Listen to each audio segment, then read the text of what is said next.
Every year around the holidays is one of the worst times, I'm sure, not just for me, but also for other real estate investors when it comes to monthly cash flow. You see, during the holidays, a few different things happen. So first of all, it gets cold. In Ohio right now, in Cincinnati, I think it's literally a legit 10 degrees. So when it gets cold, people get sick. When people get sick, they don't go to work. When people don't go to work, they get paid less. So if you got a holiday like Thanksgiving where people take off the day before Thanksgiving, they take off Thanksgiving Day and the day after, they're at least 3 or 4 days off of work. That's, 20 to 30 hours that's not on their check. Not including Christmas when that same thing happens, but we're trying to use all of our additional income or not additional income to buy gifts and impress and make people feel good about life. This is always a weird time in real estate. And so whenever this comes up, every real estate investor feels it in their monthly cash flow profit and loss statement. I know you guys are feeling it because I'm feeling it. And so I wanted to talk about what happens when things go bad in real estate, how you deal with it, and why your rental properties are losing money right now and what to do about it.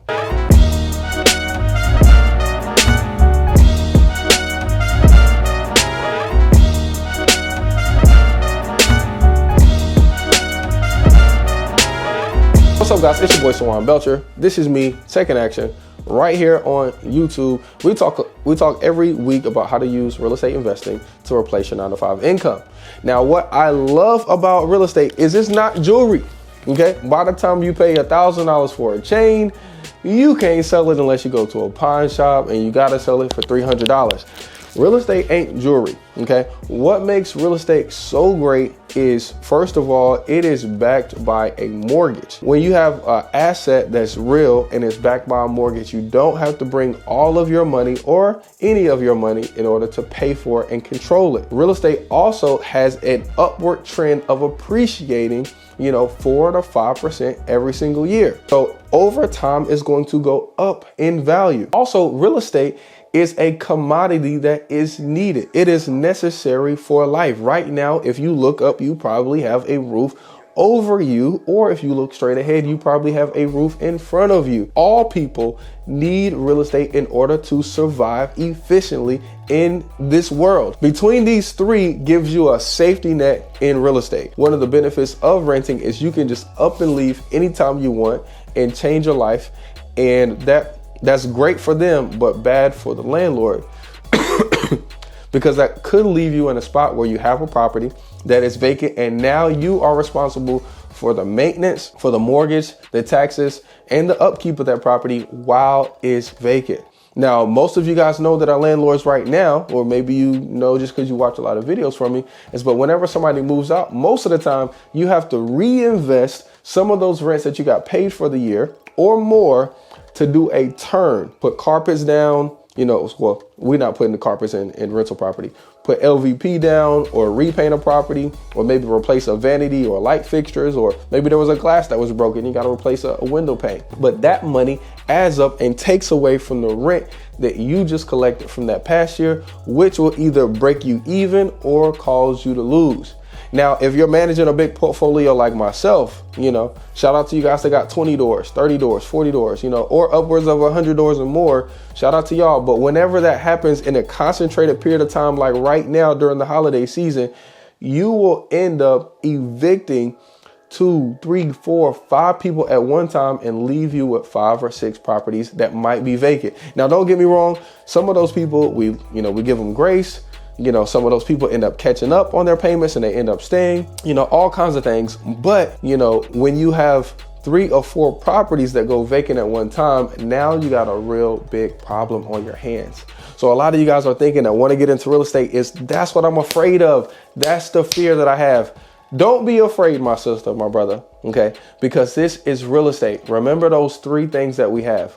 Is a mortgage, so we can buy with no money. So it really didn't cost us a lot of money up front to get it and control it. Number 2 is it appreciates. It goes up in value every single year without you doing crap to it. And then 3 is backed by insurance. So when you know these basics about real estate, if you need to, you have a few options when this happens all at the same time. A, you can re-rent the property. as is. And this is probably one of my favorite things to do. It doesn't necessarily work on every property because every property is, financially structured a different way. But if I have long-term financing on a property and it's not beat down to crap, lights turn on, toilets flush, people can actually live in the property, I can put that property up rent to own. I can give someone the option. They can't qualify for a traditional mortgage, but give them the option to buy my house for maybe $5,000 to $10,000 option fee, and then pay me a rental amount for 3 years and give them the first rights to buy their property if they choose to during a 36-month or less period. So that way I get paid a bigger check up front. I still end up renting the property out, but now since they're doing a lease option, I get rid of my maintenance, and now I have, consistent cash flow during that time. And then of course, I almost have built-in equity because I'm giving them a promised price that they can buy it at this price during this period of time. So that's your first option. Second option is you can always sell. Now, that's what I always try to tell people, like, this is not hard. If the worst thing that can happen to you is with these rental properties or with these fix and flips, the worst thing you can do is buy a great deal. Okay, fix it up, you rent it out, property goes to shit, it goes vacant, you can sell. Easiest thing in the world. I got a property on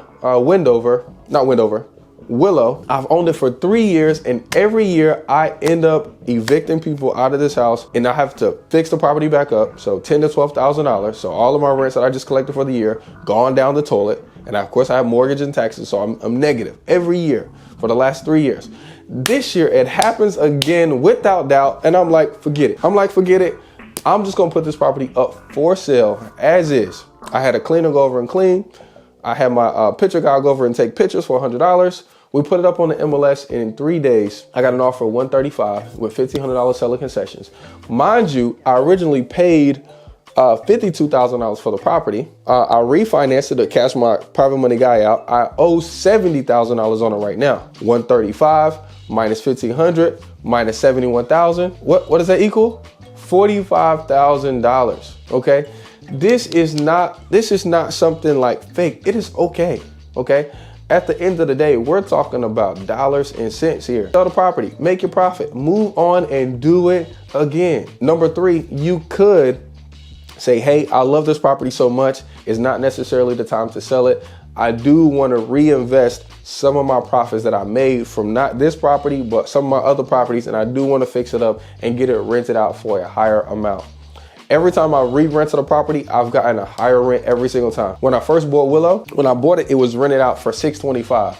Okay, the last time I rented out a couple months ago, I was getting $1,250. Okay, $1,250 a month, and if I would have rented it out again, I probably would have rented it out for like $1,375.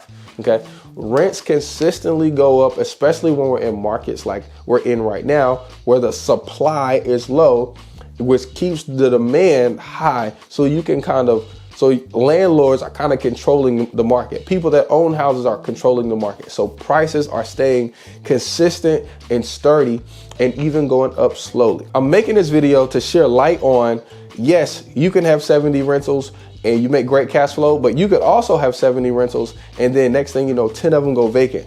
Now you got $150,000 in rehab to go. But you should not panic, because you have options being the owner.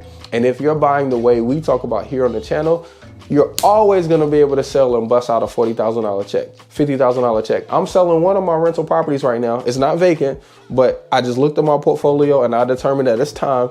On this house that I got on Wendover, I owe right now $100 grand, and my realtor is listing it with the tenant in it, but we're listing with the tenant in it for $315. Do the math on that. We'll see you guys on the next one. Peace.